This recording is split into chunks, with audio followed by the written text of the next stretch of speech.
Hello explorers, welcome back. So we are going to do a case for Murder Mystery Monday cash stuffing. So as always, I have my bill savings binder here, or bill killer. This, if you're new here, this is so that I can have 1 month worth of bills saved up in the event of an emergency. It is not a month ahead binder. So let's get started. You guys know when I do these cases, it always takes me a minute to kind of get situated. But it was the middle of the night / early morning, December 3rd, 2016, and an Uber driver spots an abandoned vehicle on the side of the interstate. And this was actually a bridge on, I think it was Route 35 in New Jersey. And he thought it was a little odd, so he called the police. Let me grab the dashboard out. That would be helpful. So he called the police. The police come out and they run the plates to find out whose car this belongs to. When they see the car, when they find the car, it's a little odd because it does have the keys still in the ignition. But what's odd is that the car is actually still working. So it's not like somebody broke down and abandoned the car. The car was still fully functional as far as they could tell. So they run the plates, and the plates come back to a 96-year-old woman by the name of Lillian Stern, also of New Jersey. So they're able to get her address, and they go over to her house to, check on her and see what's going on. Like, why is your car abandoned on the side of this bridge on, this highway?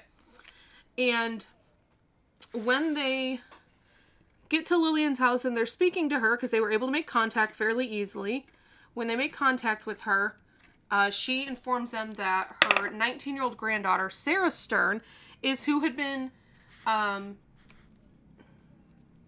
grabbed the wrong die. Her 19-year-old daughter, Sarah Stern, is who had been driving her vehicle that day. She hadn't been using it. She had been lending it out to her granddaughter. So we got a 1. So we're just going to put 1 into mortgage, because I don't actually have a 1. So now they're like, okay, well then where is Sarah? So they go over to Sarah's home where she's living, and they find that the door is unlocked. And when they enter to try and see if maybe she's harmed, she's okay. They don't know what's going on at this point. They just need to find this girl because the vehicle she's been driving was found abandoned. And things are a little weird. So they go into her home and they find that the house is completely empty except for a dog crate, which still has a dog in it. Her dog was left locked up in the dog crate, which is a little weird, but okay. So now a little bit on Sarah. Sarah was very active on social media. She was going to her local community college for art. She was a really talented artist, and her activity on social media and sharing her art on social media gained her some relationships with some really big, at the time, YouTubers and other social media stars, such as Jenna Marbles and Julian. And once the police kind of announced that Sarah had been missing, some of these social media stars were sharing on their platforms, asking if anybody knew where she was and asking for help with any leads. I'm trying to aid the police with this. Aid the police with the search for Sarah. Oh my goodness, I can't speak. So the missing persons flyer also offered a $5,000 reward for anybody that may have information. So investigators are asking around to friends and family, trying to get any information whatsoever, because they really have absolutely nothing other than this abandoned vehicle on the side of the interstate where this bridge is. So in asking around, one of the neighbors, who's actually also a close family friend, tells the police that earlier that day on December 2nd, mind you, her car was found on December 3rd, but it was like super early in the morning, like 2 a.m., so like literally middle of the night. So earlier the day, I guess technically the previous day, but earlier in the day, Sarah had texted this neighbor / family friend and said, hey, can I bring over some of my mom's belongings? Will you let me store them? And apparently Sarah's mom had passed away in 2013, so 3 years prior, and Sarah had needed somewhere to store some of her mom's belongings. The neighbor said, absolutely, bring them by. So Sarah came by with the couple of boxes or whatever it was that she was asking the neighbor to store for her. And with her was her best friend, Liam.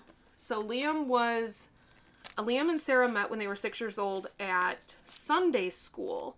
Liam was a twin, and they were so close that they called themselves the Squad. He was with her. The neighbor did mention that Sarah seemed really depressed and just down. The neighbor couldn't say for sure if they thought Sarah might be suicidal or not, but did make note that, she was very depressed, very down, and that she mentioned being really disappointed in her father. So,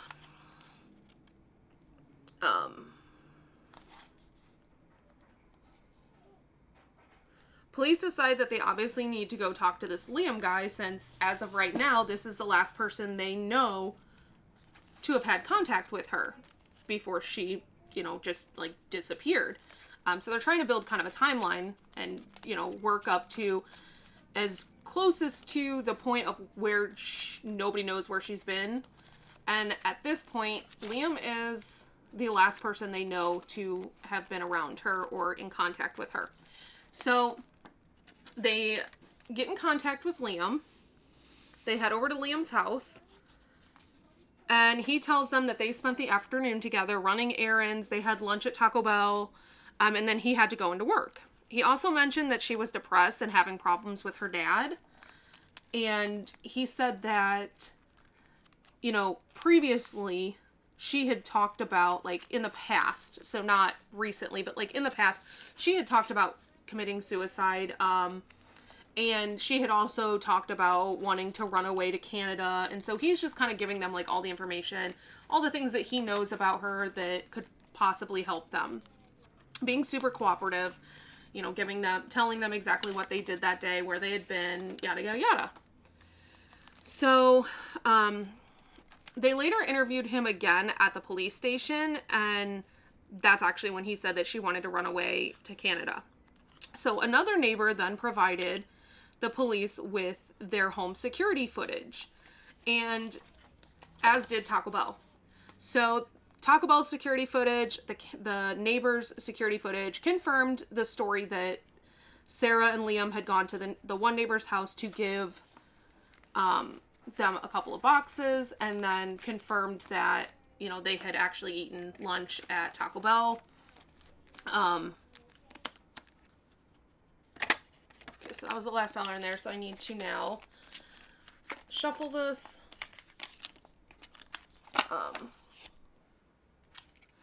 So as up to this point, everything was being confirmed by video footage, except for they also obtained security footage from a local bank, which showed that Sarah and Liam pulled up to the bank. Sarah got out, went inside the bank, and this was never brought up in Liam's story. Like, he never mentioned that they stopped at the bank, but okay, maybe it just wasn't significant to him. And they did go inside the bank, they spoke with them, and they were able to go in and find out that Sarah had accessed her security deposit box, and she had withdrawn from it. So, okay, makes sense. Maybe she really is running away to Canada, and this is what all of the, all of the friends and family are telling police. She probably ran away, we really think she ran away, yada, yada, yada. However, when they are able to obtain the contents of the security deposit box information, she only withdrew a portion of money, And in fact, she still had $25,000 left in that security deposit box. If you're going to run away to another country, aren't you going to take all of your money? Not leave $25,000 behind? That doesn't add up. So, they then go back to her house. They're like, we've got to get more information. This is just not, something's not making sense here. So they go and they search her bedroom. And when they search her bedroom, they're able to find her passport and her social security card, as well as some Canadian currency. So now it really just, they're completely ruling out that she's ran away, because these are things you would take with you if you were running away, especially running away to another country. She's not going to get into another country without her passport. So at this point, that is completely ruled out, and now they're thinking suicide is definitely it. Many people have mentioned that she was depressed. It's looking more and more likely that she committed suicide. So they decide to launch a search party. They have helicopters. They have a water rescue team. And they've got the helicopters going overhead. They have ground searchers searching the entire perimeter, or immediate area. They have the water rescue team searching the water beneath the bridge. And after 11 hours, they come up with absolutely nothing. They don't find anything. They don't find a body. They don't find literally anything. So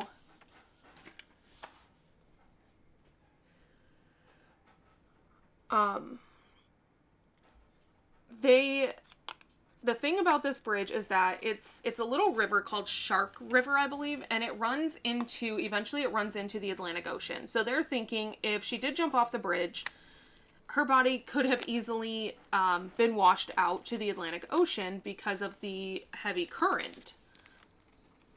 So they have nothing else to go on at this point, and so it kind of just stalls. Well, then 2 months later, the police are contacted by Anthony Curry, who's a close friend of Liam's. And he tells police that he thinks he knows what happened to Sarah. He says that he and Liam are really into horror films, and they like to talk about, they like to watch horror films together, they like to talk about them, they like to come up with their, pitch their own ideas to each other on, what would make a good horror film. They go out and they have cameras, and they go out and they, will shoot scenes in the woods and stuff like that.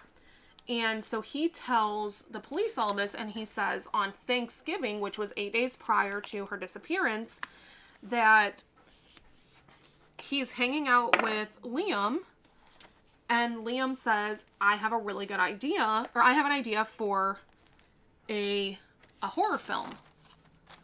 Nothing unusual. This is something they did often. But Liam says his idea is to kill a girl by strangling her and throwing her over a bridge with the help of a friend. And the police are like, okay, why did you wait 2 months to come to us with this? Hello.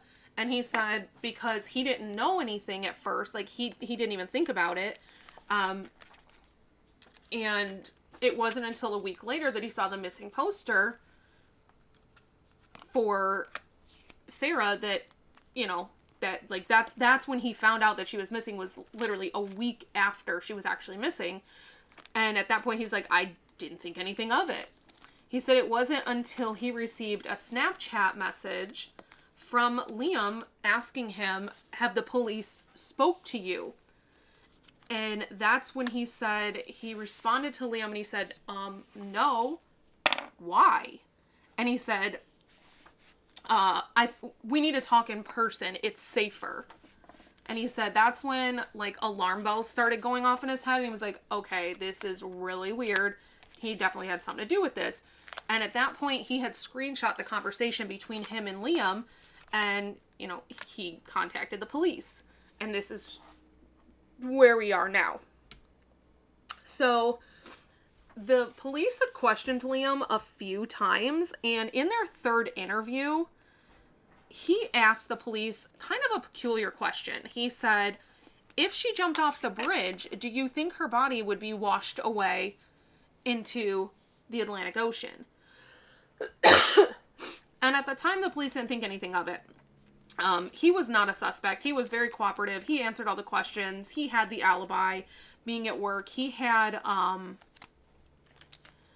they had all this surveillance footage showing that backed up his story for everything. So they had no reason not to believe everything that he was saying or to suspect him in any way. He was also at all of the search parties.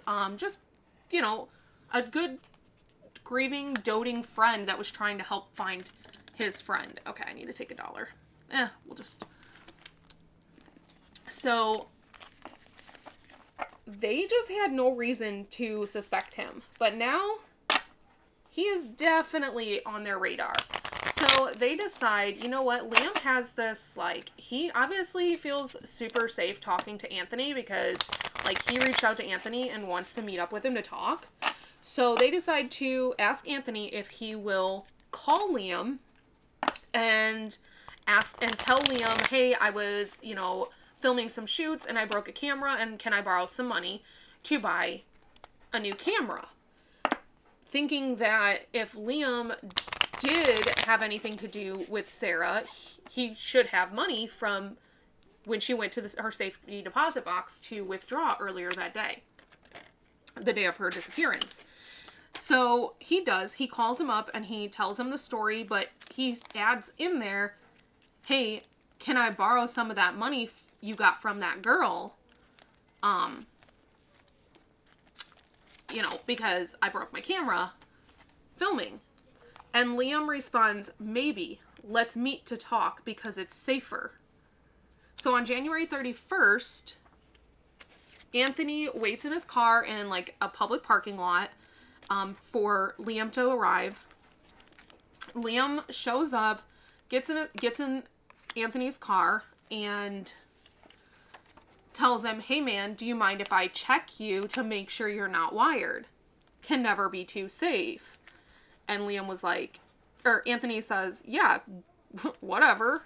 So Liam starts like feeling Anthony up to make sure he doesn't have a wire, and he's like, okay, cool, we're good. Like, you don't have a wire. You can never be too safe. The FBI is looking for me, which was definitely not true at the time. He had just recently become a suspect at all, and the police hadn't gone to him to even make it seem as though he was a suspect. But whatever.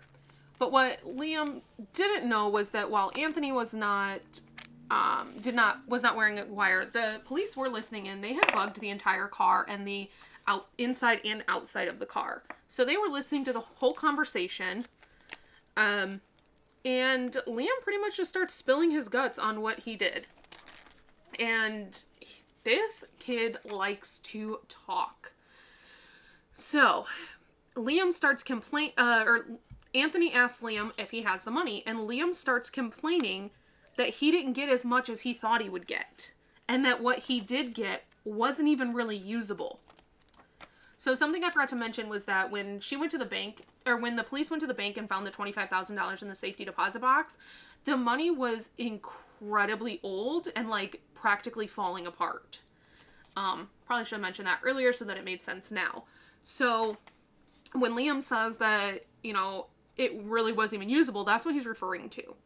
He says that he thought he was going to get between 50 and 100,000, but he only ended up getting 10,000. And he's just, you know, complaining about this.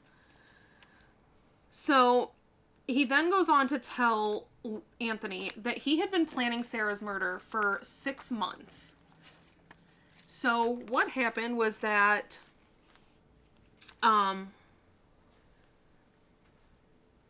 he had been planning Sarah's murder for 6 months because he knew she got a bunch of money when her mom died that she had found hidden away in boxes. But the money was like really, really old and falling apart, and he was afraid to spend it because it might look sketchy, like if he starts spending all this really old money. So he had buried it. But the money that Sarah had found, when her mom died, she found boxes of cash in her mom's house. Her mom had been stashing away money for a very long time for her, like for Sarah. And that's what Sarah found. And she was really excited when she found this. And she told Liam, because she said, I finally will have the money to be able to, run away to Canada.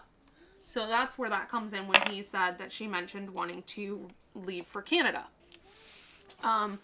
Rather than being happy for her, he took this as, oh, she's got a bunch of money and I want it. So I'm going to plan her murder and get her out of the way so that I can have this money. But he knew he couldn't do it by himself. So he asked his roommate. He came up with this big elaborate plan. He told his roommate, Preston, and he said, do you want in? Now, mind you, Preston was also a really close friend of Sarah's. He was actually her junior year prom date. And he was like, yeah, I'm in. So the original plan was that they were going to get her drunk, strangle her, and steal the money. But then they realized, we got to do something with the body. Like, we're just going to have this body. So then they thought, okay, well, we can take her body and bury it at her dad's campsite that he owns. But they thought, maybe that's not such a good idea. So then they thought maybe they should just leave it at her house. But again, they thought that's not really gonna work very well. Because they thought if they left it at her house, it might just look like a suicide. But they decided that wasn't good either.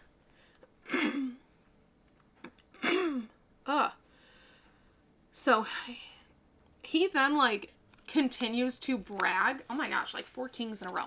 He then continues to brag in this conversation about how they even planned out the answers that they were going to have to the police, and just very arrogant in this whole thing. And the entire time, Anthony's just sitting here wow, yeah, that's crazy. It's almost like a movie. You're right. This really is crazy. Because, what do you say when somebody's sitting here bragging and confessing to a murder in great detail? Beginning to end, the plan, literally everything. The only thing he could do was just kind of wow, yeah, and get him to keep talking. So,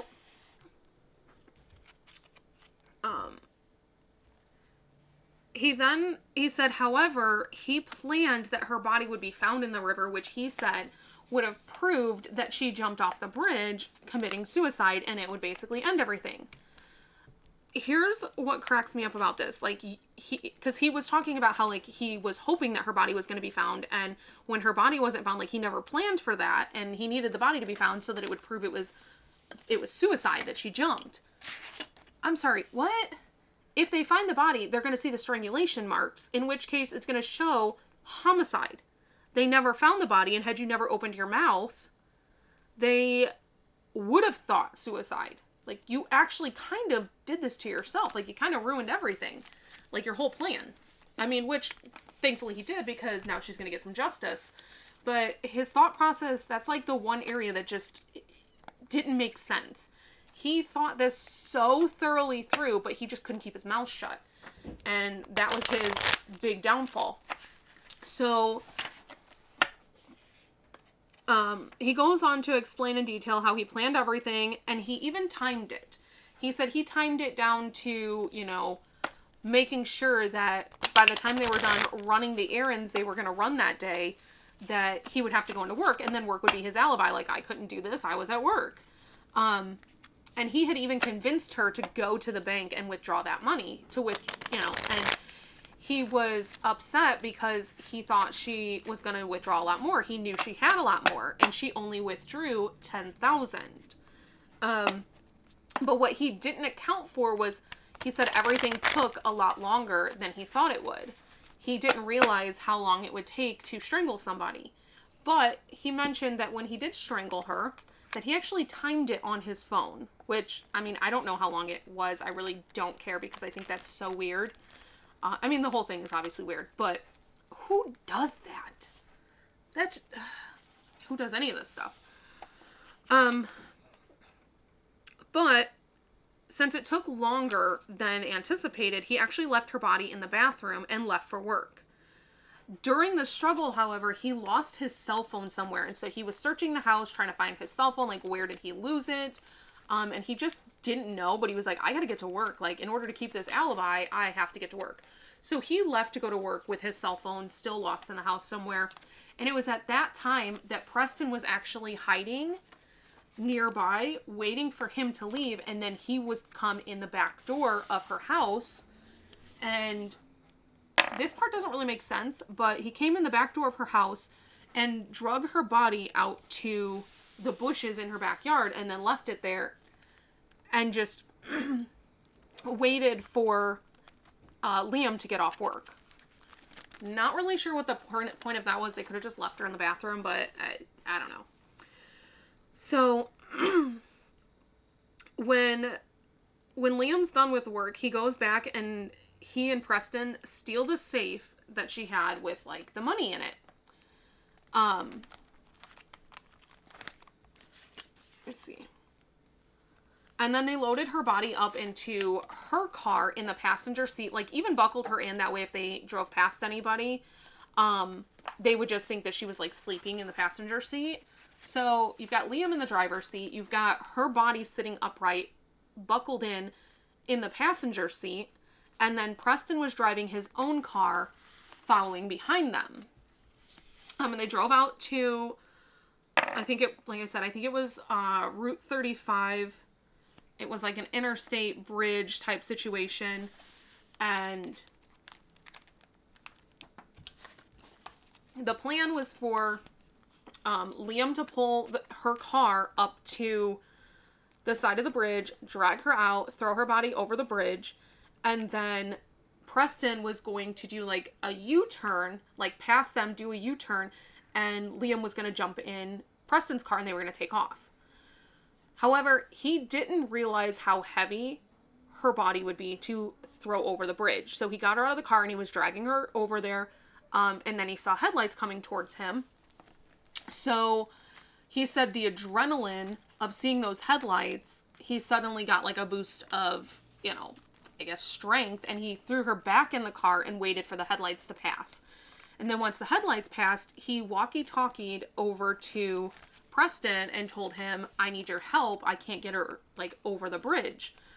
So this whole time, they were walkie-talking each other so that cell records wouldn't, like, show this communication if the police pulled the cell phone records.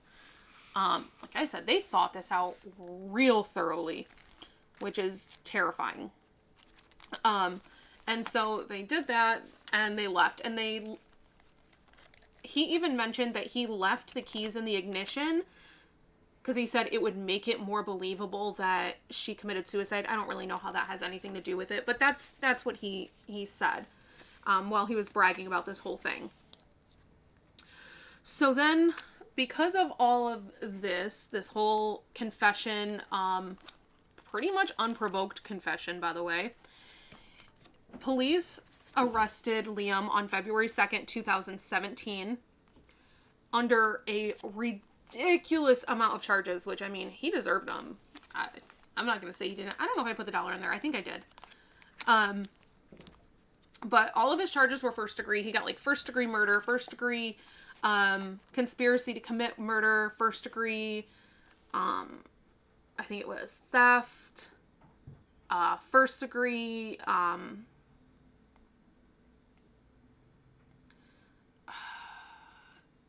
basically he was being charged with the murder, the conspiracy to commit the murder, stealing the money,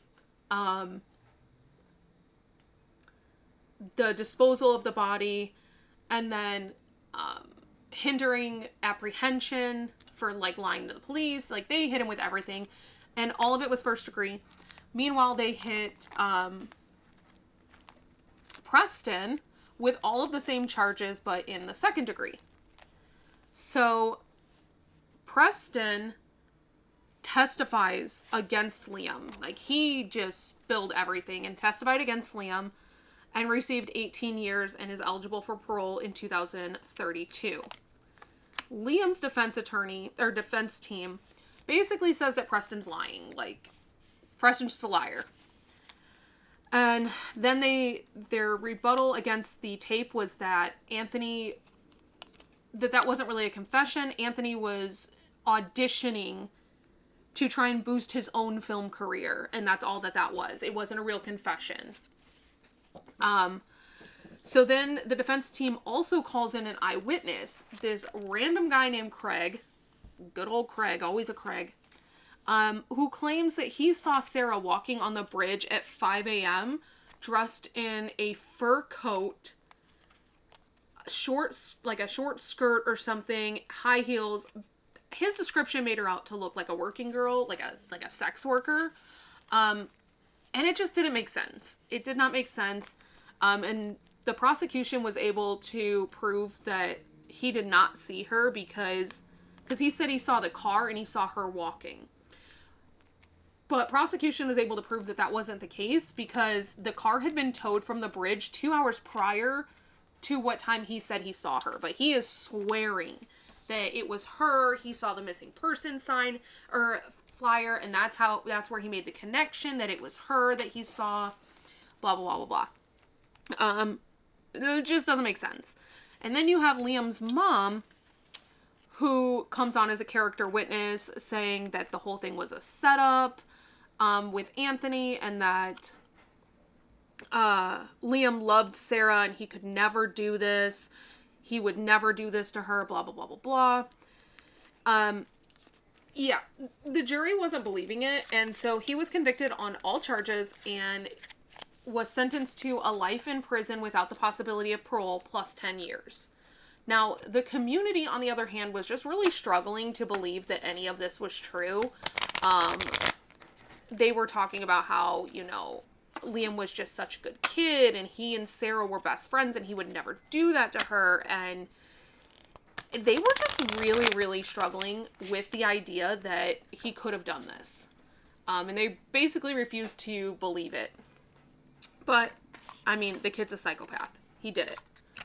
So, that is that. It is, need to mention that we are now in 2024, and her body was never found. It definitely, if you ask my opinion, it definitely floated out to the Atlantic Ocean, and we will never see it. I mean, yeah. So yeah, that's, on one of the forums I was reading, I saw some comments, and somebody made a comment that said, it's ironic that Liam was, like, he got caught because he trusted Anthony the same way that Sarah trusted him. Like, the irony in it all. So we cashed up this with $100. There is money back here. So this money is $62 of this was from that deposit I told you guys I got back from my gas company. And then I had an extra $20, and I don't know why there's an extra $20 in there. I have absolutely no idea. So we're just going to save this. I didn't know if I was going to need it in order to finish the story. So I was like, well, if I need that extra money, then I will use it. But if I don't, then we'll just save it for another cash stuffing. So that's what we're going to do. We're just going to save it for another cash stuffing. And in the meantime, we're going to now count this and see what kind of progress we can make. So, trash got 1, 2, 3, 4, and 5. So now trash has $35.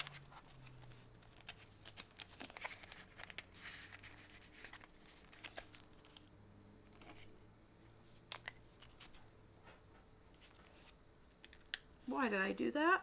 Okay. So we should have 17, 1, 2, 3, 4, 5, 6, 7, 8, 9, 10, 11, 12, 13, 14, 15, 16, and 17.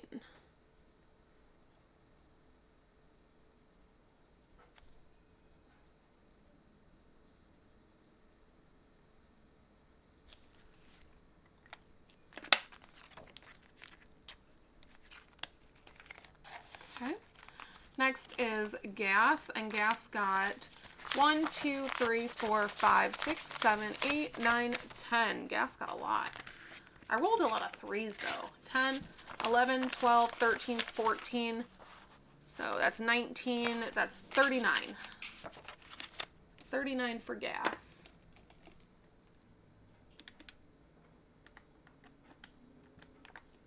So we should have 19. Oh, that actually, how? 2, 4, 6, 8, 10, 12, 14, 16, 18, 20, 22, 24, 26, 28, 30, 32, 34, 36, 38. And I know this tracker technically does 40, but the goal on this one's 37, so we're just going to call it done. So I'm going to take this out so that I can clean it off. This money is going to get reallocated to mortgage. So now water got 1, 2, 3, 4, 5, 6, 7, 8, 13, 33. Let me find my blue. So 33, 3, 4, 5, 6, 7, 8, 9, 10, and 11.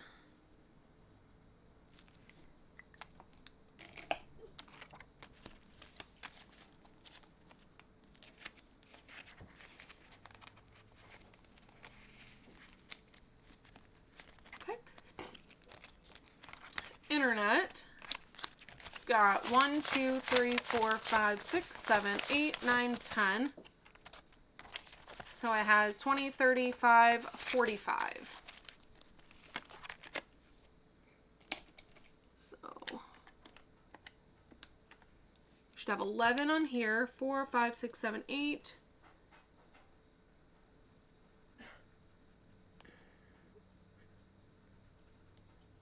9.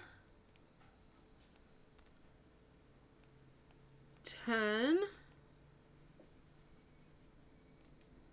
and 11.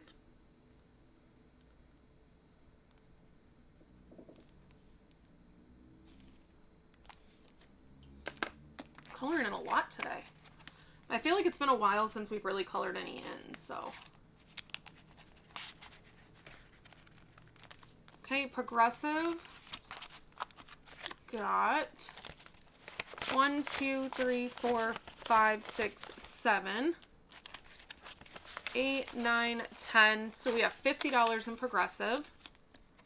So we should have 10 colored in. Ooh, I don't have a silver. Oh, I do have silver. So let's see. 2, 4, 6, 8. We get to color these 2 in on Progressive.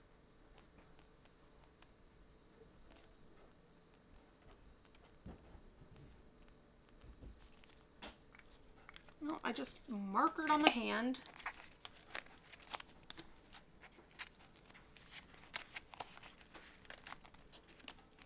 HOA. Got 1, 2, 3, 4, 5, 6, 7, 8. So it has $38 in Progressive. Or I mean in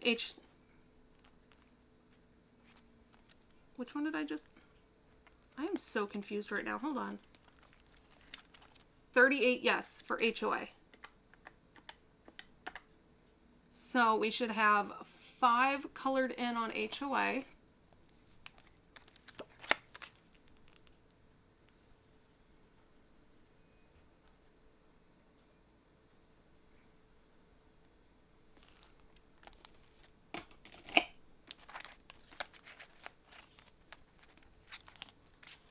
Got a little confused on that one.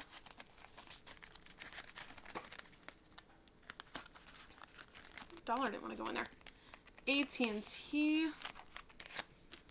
Got 1, 2, 3, 4, 5, 6, 7. So it's got 47 in AT&T.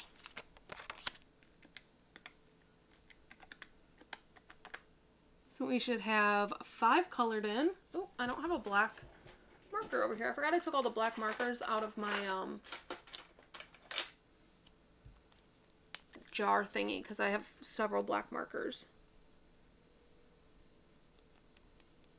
And I can't fit all my markers in there now that I got those 2 new packs.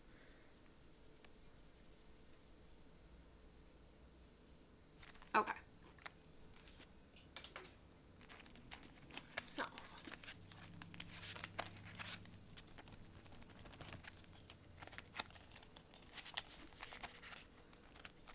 NV Energy.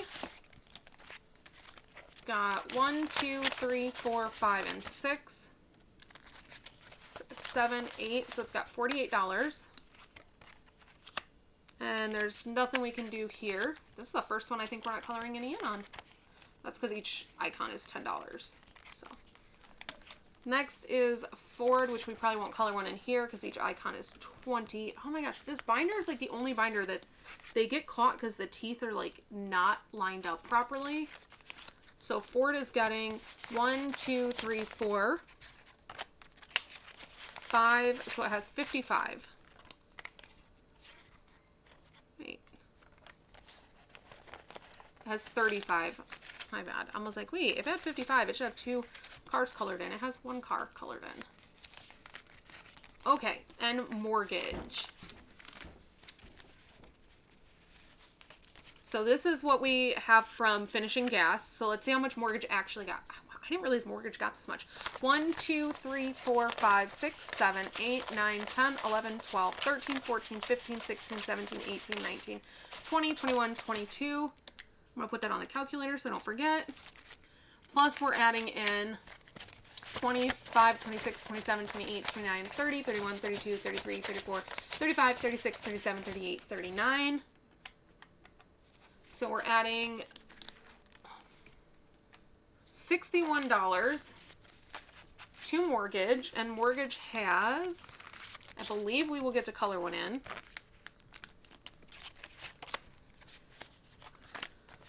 $50, $70, $82. So this is 143 right here. So mortgage now has 1,000, 500, 600, 700, 800, 900, 2,043. So we do get to color another one in on mortgage. So exciting. There is 4 houses. There are 4 houses left to complete mortgage. 4 houses left. So, oh my goodness gracious. This needs to be cash condensed, but we'll do that when we do our cash condensing. I actually might pull some of, you know what? Let's do this. I don't normally cash condense mid, like, what do you call it? 60. We're going to put this 60 in here and take out 61s. That 60 is for the next one. 1, 2, 3, 4, 5, 6, 7, 8, 9, 10, 11, 12, 13, 14, 15, 16, 17, 18, 19, 20, 21, 22, 23, 24, 25, 26, 27, 28, 29, 30, 31, 32, 33, 34, 35, 36, 37, 38. Okay, we don't have enough to do that. So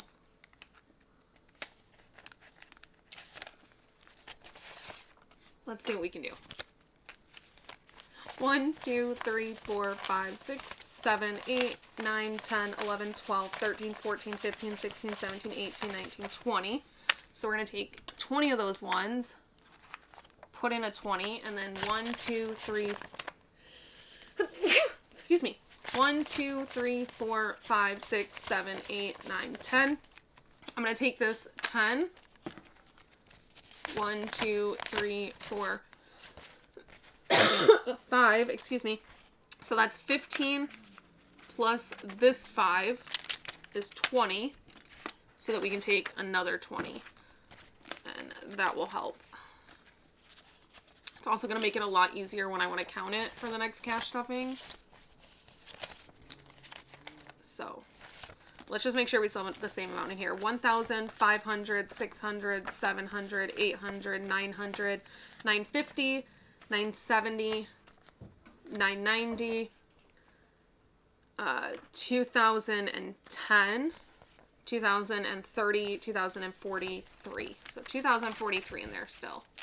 Awesome. And now I won't have to get a bunch of ones from the bank for no reason. And it'll be easier to count.